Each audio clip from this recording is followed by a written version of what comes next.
Okay, I want to go over how to customize your Gmail and make it a little bit more personalized. Some different things you can do is to change the look of your emails to make it more compact or make it larger depending on how it's set up. If you go up here to settings and display density, you're going to have three options. This first option, as you see, you can see the attachment details and a little bit larger. If you go to comfortable, the attachments lose their details and they're just here as a paper clip. I also went from about 6 emails being visible to now about 8 emails being visible. If you're a person that gets a lot of emails, maybe you want it to be compact where you can see a lot more emails at one time. So your font will probably be a little bit smaller on that main screen, but you still can see that there is an attachment here. You just don't have those details.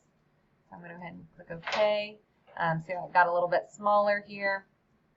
Another thing I want to show you, if I go down here to themes, I can change my theme for my emails. This is going to be my background picture. It's not going to change anything on my actual composition of emails, but it will make my background change colors. I can add a picture. So depending on what kind of style you would like, you can customize that.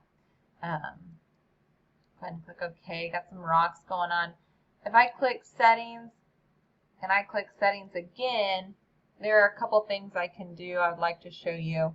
If you scroll down here, your default text style, if you're a person that always chooses Comic Sans, always chooses Georgia, you can click and make your default composition in your emails the font you would like.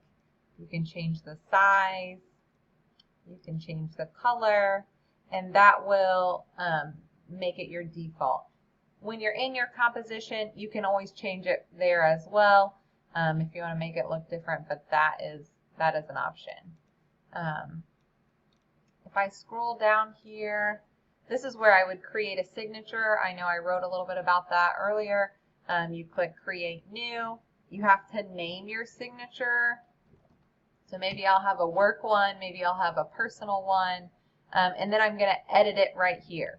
So that's where I would write and change the font, change the size, add a picture, add a link. This is where I'm going to do that here. And I can create multiple signatures and set my defaults here for new emails or on replies. Maybe I'll have a shorter one when I'm just replying. Maybe I don't use a signature when I'm replying.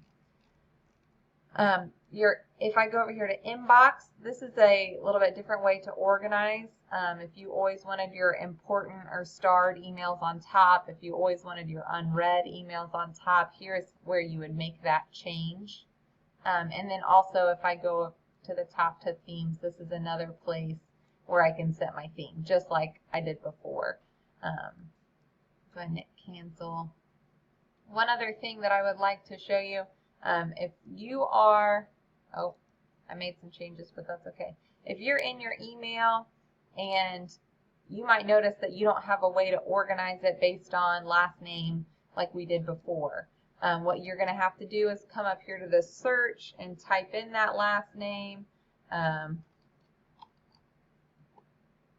hit enter. Then it's going to pull from your whole inbox. It will tell you where it's at here, but it's going to pull all your emails from that person. If I wanted to be very specific, like I know that was a help desk ticket, but I know it had an attachment, I can click has an attachment here and hit search, and it would give me just the help desk tickets that had attachments. If you scroll down and you're not seeing what it is, you might notice that in Gmail, they organize it based on 1 out of 50. So you might have to go to a second page or a third page or a fourth page or a 27th page to find your email. So be really careful with that. Don't think that they're gone or lost. You might just have to go to a second page. So that's how you change the looks of your email. Have a great day.